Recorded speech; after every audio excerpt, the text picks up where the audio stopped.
Bonjour à tous, bienvenue à cette vidéo qui va nous permettre aujourd'hui d'attaquer la modélisation. Alors donc on va parler aujourd'hui de modélisation en marketing. Alors c'est quoi la modélisation? La modélisation consiste juste à établir ou à concevoir un modèle qui permet d'expliquer un phénomène ou un comportement, mais sur la base de facteurs ou sur la base de variables explicatifs, mais dans tous les cas des variables qui vont permettre de mettre en avant l'importance de chacune de ces variables ou de ces facteurs-là. Donc en gros, la modélisation, c'est le fait de créer un modèle qui va permettre d'expliquer un phénomène ou un comportement. Alors, en marketing, on utilise la modélisation sur plusieurs domaines dans le cadre de l'analyse du comportement du consommateur.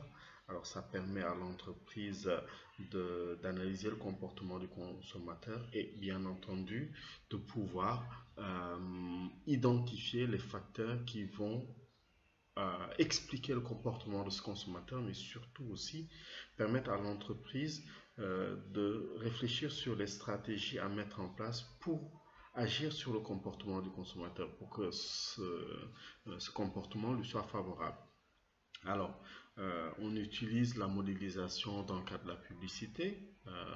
Ça permet effectivement de voir quels sont les supports les plus intéressants par rapport à une cible. On l'utilise aussi dans l'implantation d'un point de vente, dans la prévision des ventes. Alors, on l'utilise dans plusieurs domaines ou dans plusieurs activités au niveau du marketing.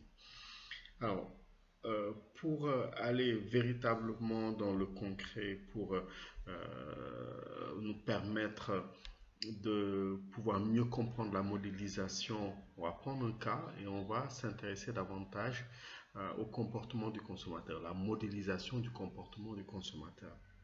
Alors, ce sera un exemple qui va nous permettre, bien entendu, d'aller plus en profondeur dans la modélisation. Alors, pour ce cas qu'on va prendre qui va concerner la modélisation dans le cadre du comportement du consommateur, donc dans sa décision d'achat, nous allons dans un premier temps voir quelles sont les variables ou les facteurs qui peuvent expliquer le comportement du consommateur. Alors ensuite, bien entendu, toujours dans cette logique d'identifier les variables, les facteurs pouvant expliquer cela. Alors nous allons parler des types d'achats. Nous parlerons aussi des différents rôles que l'individu peut jouer dans le processus de décision d'achat. Et bien entendu, nous allons, pour terminer, parler du processus de décision d'achat lui-même. Donc, identifier les différents modèles que l'on utilise dans l'analyse du processus de décision d'achat. Alors, mais dans un premier temps, ce que nous allons faire, c'est d'abord d'identifier les facteurs qui peuvent expliquer le comportement du consommateur. Alors, on les classe en deux catégories. On a les facteurs internes et on a les facteurs externes. Ces facteurs, dans tous les cas, ces deux types de facteurs expliquent le comportement du consommateur. Alors, dans les facteurs internes, nous avons les facteurs psychologiques et les facteurs personnels. Ces deux types de facteurs peuvent expliquer les raisons pour lesquelles un consommateur se comporte d'une certaine manière. Et ensuite, nous parlons des facteurs externes et dans les facteurs externes, nous parlons des facteurs autant pour moi, interpersonnels et des facteurs socioculturels. Alors, dans un premier temps, les facteurs internes. Alors, au niveau des facteurs internes, comme je vous l'ai dit tout à l'heure, il y a les facteurs psychologiques. Alors, dans les facteurs psychologiques, on va commencer par le premier facteur, le premier qui permet d'expliquer le comportement du consommateur. Alors, c'est même le déclencheur du processus de décision d'achat. On peut se poser cette question, qu'est-ce qui euh, permet de démarrer ce processus de décision d'achat? Alors, on le sait tous, pour qu'un client agisse, pour qu'un client déclenche le processus de décision d'achat, il faut bien entendu qu'il ressente un besoin. Donc c'est la raison pour laquelle, bien entendu, le premier élément, le premier facteur qui peut expliquer le comportement du consommateur dans ce processus de décision d'achat, c'est bien entendu le besoin. Alors, le besoin que certains auteurs ont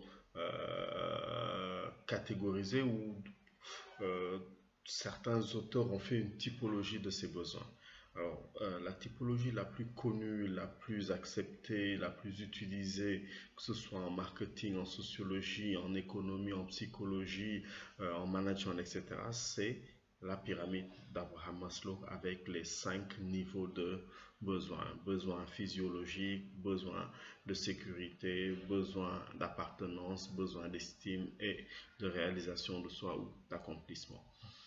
Mais quand on ressent un besoin qui est un état de manque, on agit dans le but de le satisfaire. Maintenant, il faut comprendre une chose, c'est que le besoin, il est plutôt générique et il est précisé en désir. Si par exemple, j'ai besoin de me désaltérer, j'ai besoin de boire une boisson fraîche, je peux désirer boire du coca ou je peux désirer boire de l'eau fraîche, une marque d'eau bien précise. Si j'ai besoin de manger, je peux désirer manger une salade ou je peux désirer manger un hamburger, etc. ou une pizza. Donc le besoin se précise en désir. Alors l'entreprise cherche plus à agir sur les désirs en proposant une façon spécifique de satisfaire le besoin. Quand vous allez à KFC, KFC vous propose des ailes de poulet. Quand vous allez dans un autre fast-food, on vous propose du shawarma. Quand vous allez dans un restaurant, on vous propose un plat de poulet à checker, etc. Donc les entreprises proposent des façons différentes de satisfaire les besoins. Comme prenons besoin de vous déplacer, vous pouvez vous déplacer de plusieurs façons. Si vous voulez vous déplacer à pied, ben, les entreprises vous proposent des produits qui vont aller avec ce besoin, la satisfaction de ce besoin-là. Vous pouvez désirer vous déplacer à pied. Et précisément dans ce cas-là, vous avez la possibilité d'avoir entre Nike, Asics, Reebok, Air Jordan, etc. Vous avez la possibilité d'avoir plusieurs marques de chaussures et chacune de ces entreprises-là va chercher à ce que le client qui veut se déplacer à pied achète ma marque de chaussures plutôt que la marque du concurrent. Donc, il est important que l'entreprise agisse sur le désir. Donc, ça veut dire que l'entreprise ne va pas chercher à satisfaire seulement le besoin, elle va chercher à satisfaire précisément le désir et plus loin les préférences des clients. Alors, il y a 3 éléments qui vont ensemble et qui expliquent notre comportement. Besoin, désir et motivation. Alors, bien entendu, la motivation est aussi un élément très important. Alors, c'est une énergie qui pousse l'individu à agir dans le but de satisfaire un besoin. Maintenant, cette énergie, elle peut être positive. Dans ce cas-là, on l'appelle motivation, mais il peut s'agir d'une énergie négative. Et dans ce cas-là, on parle de frein. Maintenant, dans les deux cas, l'entreprise doit identifier qu'est-ce qui va pousser le client à aller vers son offre, donc quelle est cette énergie positive-là, pour essayer de l'orienter vers ça, pour essayer de l'influencer à acheter son produit. Par contre, s'il y a un frein, donc une énergie négative, il est important que l'entreprise décèle ce frein-là pour essayer de lever ce frein-là. Donc si par exemple ça peut être la peur par rapport à la vitesse pour une voiture, l'entreprise doit rassurer le client en parlant par exemple des airbags, du système de freinage ABS ou du système de freinage qui permet quand la voiture est devant un obstacle qu'elle s'arrête, etc. Donc si l'entreprise n'identifie pas les freins, bah, effectivement, elle n'aura pas d'argument pour faire acheter le client. Donc, il faut qu'elle identifie les freins pour pouvoir lever ces freins-là. Parce que dès qu'il y a un frein, le client, en général, il ne va pas jusqu'au bout. Il s'arrête. Donc, ça veut dire que le processus peut s'arrêter. Donc, il y a ces 3 éléments qui influencent le comportement du consommateur. Besoin, désir, motivation. Maintenant, au-delà de ces 3 éléments, il y a aussi, bien entendu, les attitudes. Alors, c'est une notion, concept que l'on utilise beaucoup en publicité parce que la publicité intervient sur les 3 dimensions de l'attitude, la dimension cognitive, là où on parle de niveau de connaissance, donc to know, la dimension affective, on parle de ressenti, de sentiment, donc to feel, et la dimension conative où on parle d'action, donc to do. Comme je vous l'ai dit, la communication intervient à ces trois niveaux. Parce que moi, entreprise, qu'est-ce que je cherche à faire? Je cherche à faire connaître mon produit, je cherche à faire aimer mon produit et je cherche à faire agir le client par rapport à ce produit-là. Donc, il y a les attitudes aussi il y a l'attitude qui influence le comportement du consommateur. Non, il y a aussi le processus d'apprentissage qui fait référence aux habitudes d'achat. Donc, pour certains produits, les habitudes d'achat sont bien installées, donc ces habitudes d'achat vont avoir une incidence sur le processus d'achat. Donc, ça veut dire que pour les produits qu'on a l'habitude d'acheter, en général, le processus est assez court parce que, étant donné qu'on a l'habitude de les acheter, il n'y a plus ce temps de recherche d'informations, ce temps de réflexion. Le temps de réflexion se raccourcit, le temps de recherche d'informations se raccourcit parce que ce sont des produits qu'on a l'habitude d'acheter. Donc, c'est presque comme un réflexe de les acheter.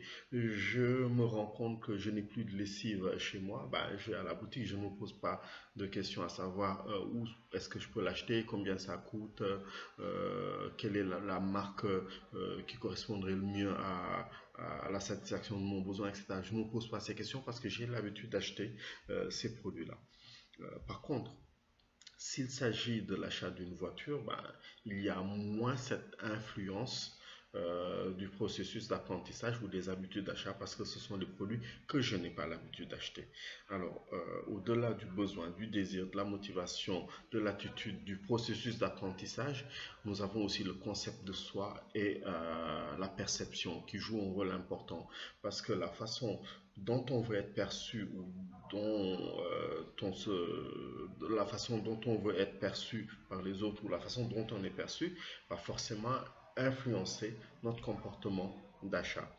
Si je suis une femme de 25 ans, je me trouve vieille, mais je voudrais paraître jeune, je vais forcément, la façon dont je me perçois, donc le concept de soi euh, effectif rapporté au concept de soi idéal va avoir une incidence sur mon comportement d'achat. Si je me rends compte que la façon dont je me vois maintenant ne correspond pas à la façon dont je voudrais me voir, là je me trouve vieille, je suis une femme 25 ans, je me trouve vieille, je voudrais me trouver jeune, mais il y a un gap entre le concept de soi effectif et le concept de soi idéal. Qu'est-ce que je vais faire? Je vais euh, agir dans le but de me rapprocher de ce concept de soi euh, idéal. Je vais changer ma coupe de cheveux, je vais porter des habits plus jeunes de mon âge, 25 ans, plus jeunes, qui vont me paraître plus jeunes. Je vais me faire une coupe, je ne sais pas si j'en ai parlé, je vais faire une coupe qui va me laisser paraître plus jeune, je vais faire du sport, etc., etc. Donc, je vais me maquiller. Donc tout cela pour avoir une perception qui correspond à moi ce que je veux. Donc bien entendu, quand on parle de concept de soi, c'est très souvent lié à la perception. Donc il y a le concept de soi effectif, la façon dont je me perçois maintenant ou la façon dont les autres me perçoivent, et le concept de soi idéal, la façon dont je voudrais me percevoir ou la façon dont dont je voudrais que les autres me perçoivent. Donc il y a ces différents éléments qui influencent le comportement du consommateur, mais à un niveau psychologique. Donc je reprends besoin, désir, motivation, attitude, attitude processus d'apprentissage, concept de soi et perception. Ensuite, nous avons une autre famille de facteurs qui influencent le comportement du consommateur. Ce sont ce qu'on appelle les facteurs personnels. Alors, quand on parle des facteurs personnels, nous avons l'âge et le cycle de vie familial. Forcément, l'âge que j'ai influence mon comportement d'achat. Par exemple, pour la nourriture, si j'ai 1 an, le type de nourriture que je mange est différent du type de nourriture que je mange si j'ai 18 ans, qui est différent du type de nourriture que je mange si j'ai 55 ans ou 70 ans. Donc l'âge conditionne cela. Ben, pareil aussi pour l'habillement. Les habits que je porte sont différents selon mon âge. Donc l'âge influence le comportement du consommateur, mais aussi le cycle de vie familial. Quand on parle de cycle de vie familial, effectivement, l'individu évolue dans une société et bien entendu, il évolue dans un groupe social et bien entendu, dans ce groupe social, il y a la famille. Donc, le cycle de vie familial, il est d'abord célibataire, ensuite marié. Bon, en fait, je résume les différentes étapes du cycle de vie familial. Il est célibataire, il est ensuite marié, sans enfants, ensuite il a des enfants en bas âge, ensuite les enfants grandissent, ensuite, bien entendu, selon qu'on soit dans le contexte occidental ou le contexte sénégalais, il y a le couple qui est âgé mais seul. Alors dans le contexte africain, le couple est âgé mais entouré toujours de la famille, souvent dans nos pays. Et on a une dernière étape où on a juste un membre du couple, que ce soit l'homme ou la femme, mais âgé. Dans le contexte occidental, il est seul ou en maison de retraite. Par contre, dans notre société, il est entouré de sa famille. Bien entendu, ce que je veux vous faire comprendre par rapport au résumé de ces différentes étapes du cycle de vie familiale, c'est que par exemple, les préoccupations, les dépenses ne sont pas les mêmes pour un célibataire comparé à un marié qui a des enfants en bas âge. Donc, si moi, entreprise, je veux influencer ma clientèle, il faut que je puisse savoir par rapport à quelle étape ces clients se situent. Est-ce que ma clientèle concerne les personnes qui sont mariées avec des enfants en bas âge? Et le type de produit que je commercialise se trouve à quel niveau par rapport à leurs dépenses? Parce que par exemple, si je suis dans le divertissement ne vient pas en priorité pour cette catégorie de personnes, donc pour les personnes mariées avec des enfants en bas âge. Par contre, pour un célibataire, bah, oui, le divertissement peut avoir une place importante par rapport à ses dépenses. Donc, l'âge et le cycle de vie familial influencent le comportement du consommateur. Alors, au-delà de l'âge et du cycle de vie familial, il y a aussi la personnalité et le style de vie. La personnalité de l'individu, de même que son style de vie, peuvent aussi expliquer son comportement d'achat ou de consommation. Donc, en gros, voici au niveau interne, psychologique et personnel, les différents facteurs qui peuvent expliquer le comportement du consommateur. Maintenant, au-delà de ces facteurs externes, internes, autant pour moi, il y a aussi les facteurs externes. Alors, quand on parle de facteurs externes, on pense principalement aux facteurs interpersonnels, donc la relation que j'ai avec les autres, mais aussi les facteurs socioculturels. Donc, dans les facteurs interpersonnels, il y a le groupe d'appartenance, donc le groupe auquel j'appartiens qui peut influencer mon comportement d'achat. Il y a aussi le groupe de référence, donc qui n'est pas forcément le groupe d'appartenance. Donc le groupe de référence, c'est le groupe auquel je me réfère. Alors, le groupe auquel je me réfère peut être le groupe auquel j'appartiens. Ou ça peut être différent. Je donne un exemple. Si, considérons que je sois Niassène ou je sois Tidjane et que j'aime bien l'accoutrement mouride, donc dans le domaine vestimentaire traditionnel, pour la fête de la Korité ou de la Tabaski, je vais me faire coudre un bailahat parce qu'effectivement, dans ce domaine-là, pour les habits traditionnels, ben, c'est la communauté mouride qui constitue mon groupe de référence. Mais, encore une fois, je précise dans l'habillement. Donc, dans ce cas-là, l'exemple que j'ai pris, c'est pour vous montrer que dans certains cas, le groupe d'appartenance peut être différent du groupe de référence. Alors, le groupe d'appartenance peut influencer ou expliquer le comportement du consommateur. Nous avons aussi le groupe de référence. Et nous avons aussi l'influence informative. Donc l'influence informative, elle survient ou elle peut expliquer le comportement du consommateur en général pour les produits d'achat réfléchi ou d'achat planifié. Je m'explique. Ce sont des produits en général pour lesquels l'individu voulant faire un achat et se rendant compte qu'il n'a pas assez d'informations va aller chercher des informations pour procéder au meilleur achat. Et donc, effectivement, il va chercher des informations parce qu'il se rend compte que c'est un achat qui est impliquant. Si je veux acheter un bonbon à la menthe, si je veux acheter des biscuits, je ne vais pas aller rechercher beaucoup d'informations parce que en général, c'est pas très impliquant. Le produit ne coûte pas cher, il n'y a pas en général de risque. Donc là, pour ces cas-là, la plupart du temps, il n'y a pas une forte influence de l'influence informative. Donc, on ne va pas vers la recherche d'informations. Alors, il y a aussi l'influence normative.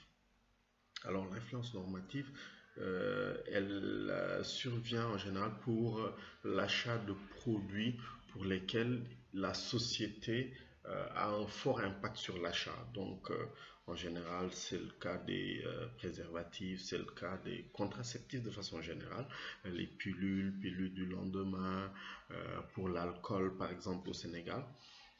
En général, pour ce type de produit, il y a très souvent l'influence de la société dans laquelle nous vivons. Donc, c'est la raison pour laquelle, d'ailleurs, vous comprendrez très bien, quand on parle d'influence normative, il y a le terme norme. Donc, ça veut dire que l'individu, par rapport à son achat, essaie de se conformer aux normes de la société. Donc, ces normes-là, très souvent, influencent aussi notre comportement d'achat et de consommation.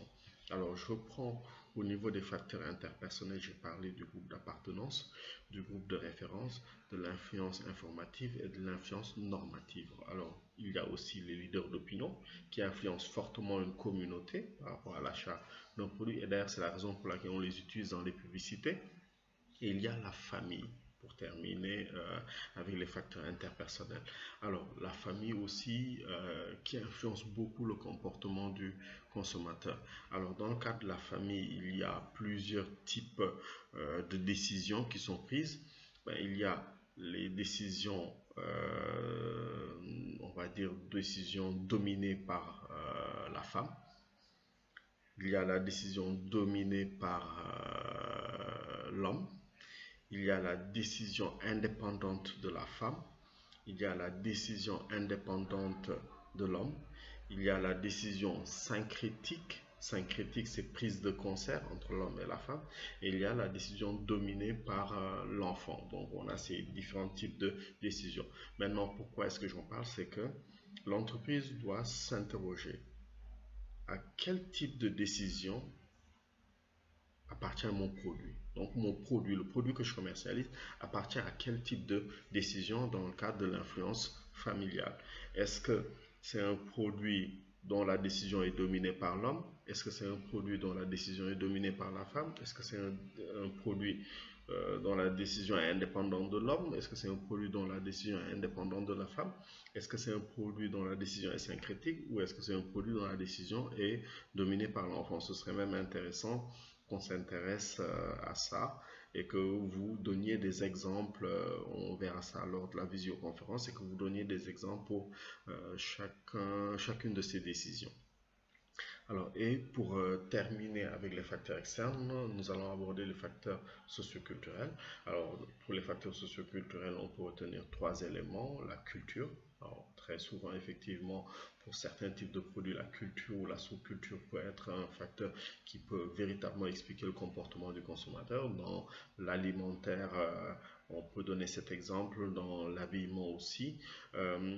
Et nous avons des produits qui sortent du cadre culturel, qui ne sont pas influencés par la culture, comme par exemple l'ordinateur, le téléphone, le jean en général. Quelle que soit la culture du monde où l'on va, on retrouve ces types de produits-là.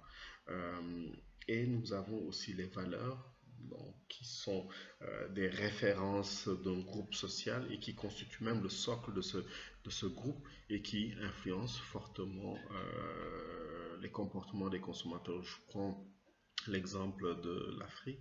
Alors ici, il y a des valeurs les valeurs liées au respect des anciens, les valeurs liées à la solidarité sociale, qui sont des valeurs très fortes, très ancrées. Je donne un exemple. Si vous voulez faire un business dans le domaine des maisons de retraite, bon, l'Afrique n'est pas vraiment un bon terreau pour faire évoluer votre business. Donc, parce que les valeurs ne sont pas... Alors, les valeurs que l'on a dans ces maisons de retraite, ce ne sont pas des valeurs ou les valeurs euh, véhiculées par ce type de business ne sont pas des valeurs qui sont partagées au niveau de notre société africaine. Et nous avons la classe sociale qui est une stratification de la société et cette stratification de la société, la classe sociale à laquelle on appartient peut aussi expliquer le comportement du consommateur. Alors aujourd'hui, il y a principalement trois classes sociales que l'on retrouve dans la plupart des pays, des économies. On a une classe sociale moins aisée ou défavorisée, on a une classe sociale aisée et on a au milieu une classe moyenne qui tend de plus en plus à s'effriter.